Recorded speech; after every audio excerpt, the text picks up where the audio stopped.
જૂનાગઢ શહેર અને જિલ્લો જ્યાં યથાવત છે મેઘરાજાની મહેર. જૂનાગઢના વંથલીમાં મન મૂકીને વરસ્યા મેઘરાજા તો જૂનાગઢ શહેર થયું પાણી પાણી. જૂનાગઢમાં સવારથી છવાયા હતા કાળા ડિબાંગ વાદળો. 10 વાગે ધોધમાર વરસાદ વરસ્યો. શહેરના સરદારબાગ, બસ સ્ટેન્ડ, મધુરમ, ટીંબાવાડી, મોતીબાગ, આઝાદ ચોક, પંચહાટડી ચોક, દિવાન ચોક સહિતના વિસ્તાર થયા પાણી પાણી. જૂનાગઢના ખલીલપુર રોડ પર આવેલી સિદ્ધિવિનાયક સોસાયટી પાસે મગર દેખાયો. વરસાદી પાણીમાં મગર તણાઈ આવ્યો તો વંથલીમાં વરસ્યો મુશળધાર વરસાદ. માંગરોળ તાલુકામાં પણ ધોધમાર વરસાદ વરસ્યો. જૂનાગઢના મજેવડી ગામમાં વરસાદી પાણી ફરી વળ્યા. ધોધમાર વરસાદથી મજેવડી ગામ પાણી પાણી થયું. આ દ્રશ્યો છે ફુકસવાડા ગામના. અહીં ધોધમાર વરસાદને લઈ ખેતરો જાણે તળાવમાં ફેરવાયા.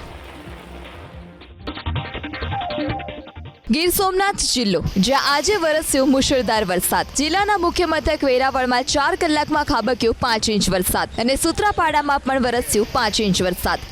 ગીરગઢડા, કોડીનાર, તાલાલામાં 2 ઇંચથી વધુ વરસાદ વરસ્યો તો ઉનામાં 1.5 ઇંચ વરસાદ વરસ્યો. ધોધમાર વરસાદને લઈ વેરાવળના સટ્ટા બજાર, સુભાષ રોડ, વખારિયા બજાર, એમજી રોડ સહિતના વિસ્તારમાં પાણી ભરાયા. કોડીનારના વિઠ્ઠલપુર ગામની નદીમાં આવ્યું પૂર તો તાલાલા તાલુકાની સરસ્વતી નદીમાં પણ પૂર આવ્યું. સરસ્વતી નદી 2 કાંઠે વહેતી થતા ખેડૂતોમાં ખુશી ફેલાઈ. ભારે વરસાદને લઈ જળાશયોમાં પાણીની પુષ્કળ આવક થઈ. દ્રોણ ગામ નજીક મચ્છુંદરી નદીનો ચેકડેમ થયો ઓવરફ્લો. ચેકડેમ છલકાતા આહલાદક દ્રશ્યો સર્જાયા. ગીર જંગલમાં ભારે વરસાદને લઈ હિરણ નદીમાં પણ પૂર આવ્યું. હિરણ નદીનું આ પાણી હિરણ 2 ડેમમાં સંગ્રહ થાય છે. હિરણ ડેમમાં પાણીની આવક થવાથી ખેડૂતોમાં ખુશી ફેલાઈ.